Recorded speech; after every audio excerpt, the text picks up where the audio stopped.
All salute! Precepts! Arms! Ready!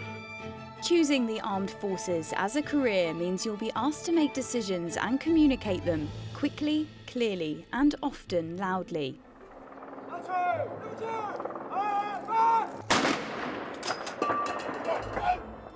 It's not the obvious choice for someone with a stammer.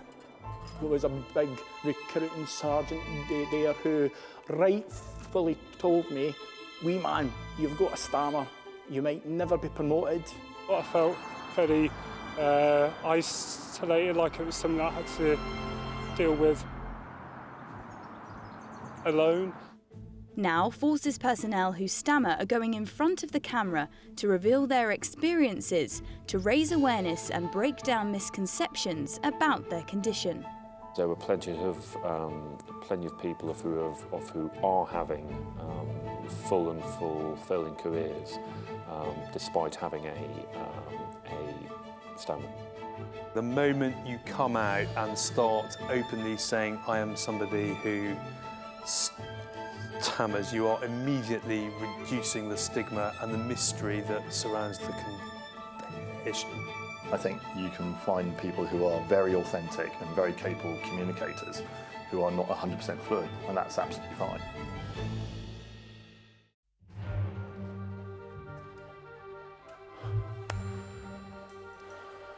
Right, show me the fluid levels on this one, please. 1 in 100 people has a stammer. There are many myths about what causes the condition. Developmental and inherited factors may play a part, along with small differences in how efficiently the speech areas of the brain develop in childhood. It's like there is something almost within my brain or within my throat, which is holding on to the words which I'm trying to say. Inside your head, you're screaming the words that you want to say, and you just, it's almost like a panic. Where your flow of speech stops, your flow of thoughts stop as well, so it becomes incredibly hard to effectively concentrate on what you're saying and the content of what you're saying at the same time as actually trying to say it. When somebody finishes a sentence off for you, I find it really disrespectful, and it does make me quite annoyed at times, because of, if you've asked me a question and let me answer the question, don't answer it for me.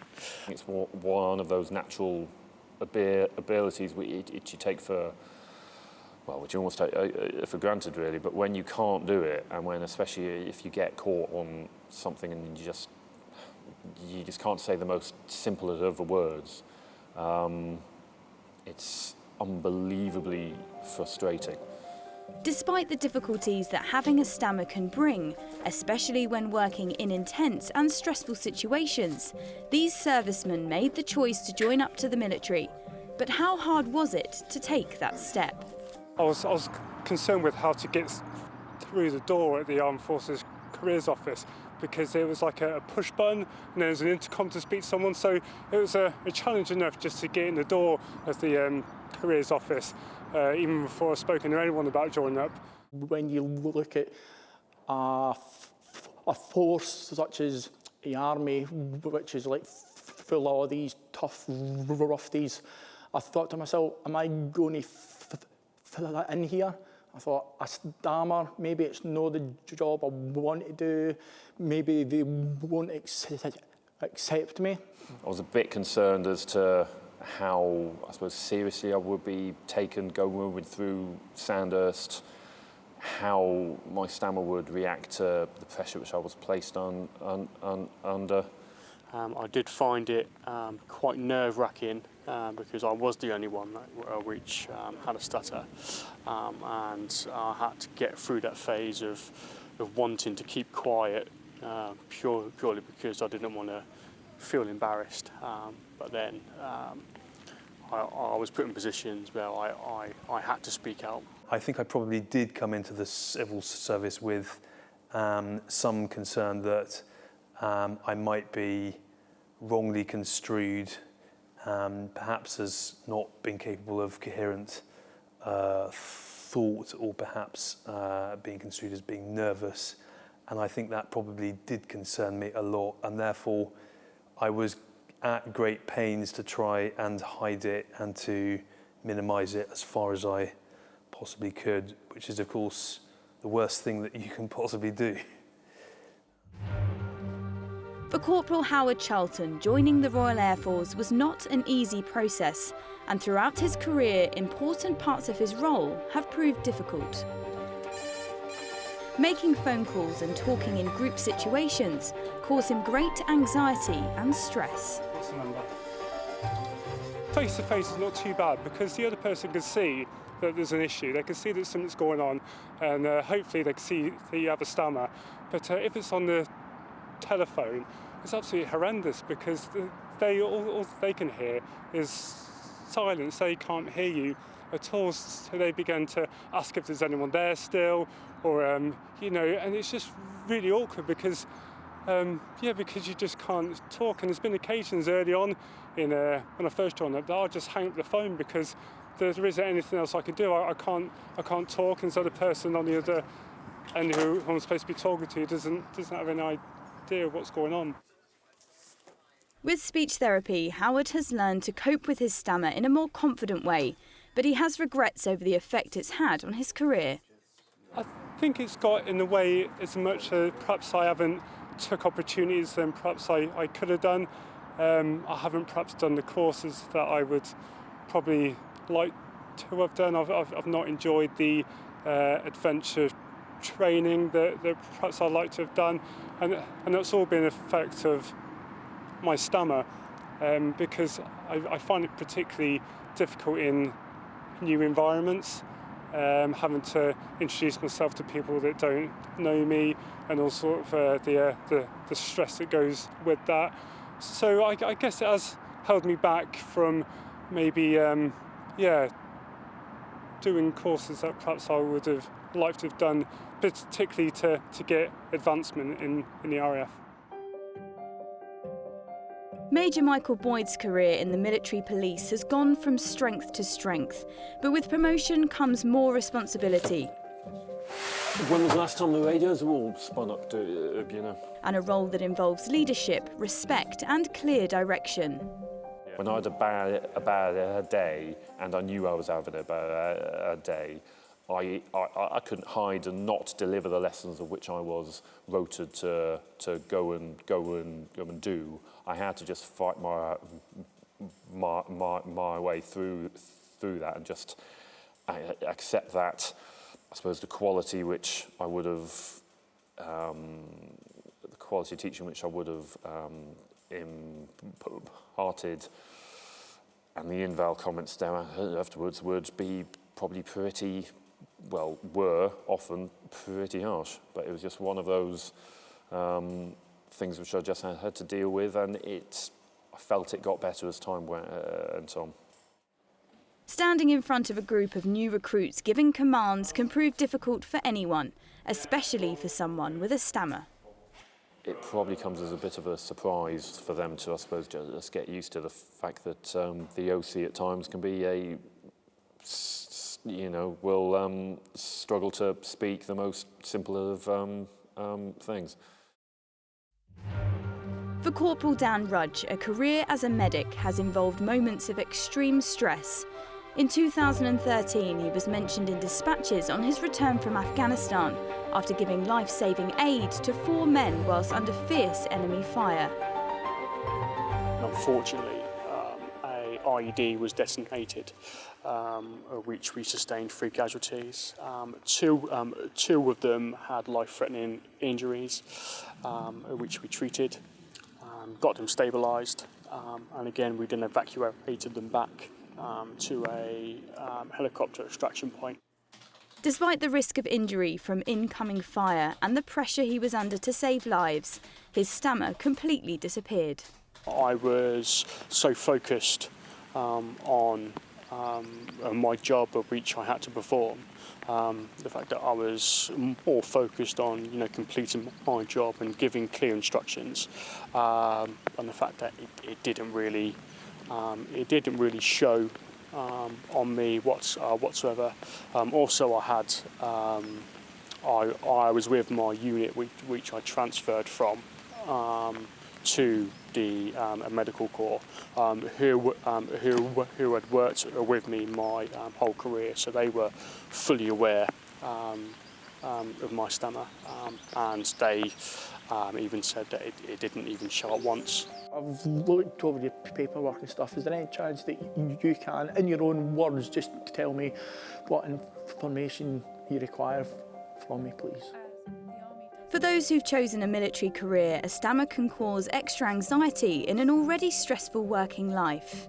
There was a big recruiting sergeant there who rightfully told me, "Wee man, you've got a stammer. You might never be promoted and you might struggle to become an instructor." And I totally understood that, and it was a totally fair thing to actually say. However, I really wanted to join, and I thought, well, if you're telling me that I can't, I'll make it my mission to prove you're wrong. Going into the Black Watch as a young recruit, camaraderie and leadership had a positive influence on Captain Jimmy Lang by encouraging him to push himself to the limit and work his way up through the ranks. His message to others is that having a stammer should not hold you back. The army actually recognises an individual for their own skills, so even though I stammered, I could still be an effective soldier and an effective instructor. A person who stammers is a lot more than just his stammer, and I'm extremely proud of being a commissioned officer, because if you had asked me this same question 20 years back, where do you see yourself in 20 years' time, I would have had absolutely no idea at all. People are saying, yeah, but you've done this and you've been promoted. What's the issue? And I say, well, there isn't any issue, but I do actually have an internal battle every single day. Despite the fact that Jimmy deals with the condition in a positive way, raising awareness of stammering in the armed forces remains extremely important to him. So, in 2014, he worked alongside Walter Scott and Corporal Emmanuel Oti to create a defence stammering network. We were very aware that there were low levels of awareness and understanding about what stammering is, about what causes it, about the challenges that people who stammer go through on a job. In the past, it was like, oh, stammering, what do we do with that? Oh, I don't really know how to deal with somebody. But now, people are starting to speak up about it. They're starting to become more sort open, and that's all down to leadership. We wanted to pool our experience and our energy to create a team that could therefore go out and raise awareness and educate and talk at events and conferences. Every time one of our network members comes out and talks openly, that is taking one important step towards tackling the stigma and straightening people's understanding about what stammering is. We've got very high ranks in a group up to brigadier. We've been taken seriously. A particularly exciting development was last year when we were contacted by some members of the Hurricane forces who were just curious to see why we had set up the Defence Stammering Network and how we had made it happen. And there is now an active US military stuttering support network, and that is quite an exciting development for us. The real power of it comes from its members. It really comes from the passion and the experience of those who make up the network. I'm part of that community, and I'll do what I can to assist and nudge it along and try and make the organisation more effective for its members and also for the Ministry of Defence and the Armed Forces. Although awareness across the armed forces and society as a whole is growing, there is still a lot more that needs to be done. I think the most important thing that will help is for new recruits going through their initial training, just to have the support as soon as they join up. I think that's important. I think if I'd had that when I first joined up, just to have that support all the way through my career, I think that would have helped me a lot. I think just a general growth in the awareness of what a stammer is, and a recognition of what it is as a genuine affliction or disability. Everyone with a stammer finds their own way of coping with the brain's reluctance to let them speak, and there's no single method or cure that can magically make it disappear. Everybody who stammers is an individual who stammers completely differently. Stammering's totally erratic. Sometimes you can speak pretty fluently, sometimes you can't, and it just hits you, but nobody truly understands that. When I first joined the army, my stammer was a lot worse than what it is now. And I've been put in positions of teaching. I've taught abroad to different militaries, and that has really helped me in learning to control my stammer. I think over the last couple of years, the focus in issues such as diversity and inclusion, that's sort of it's kind of helped people understand the differences in people and to have more tolerance of people's differences.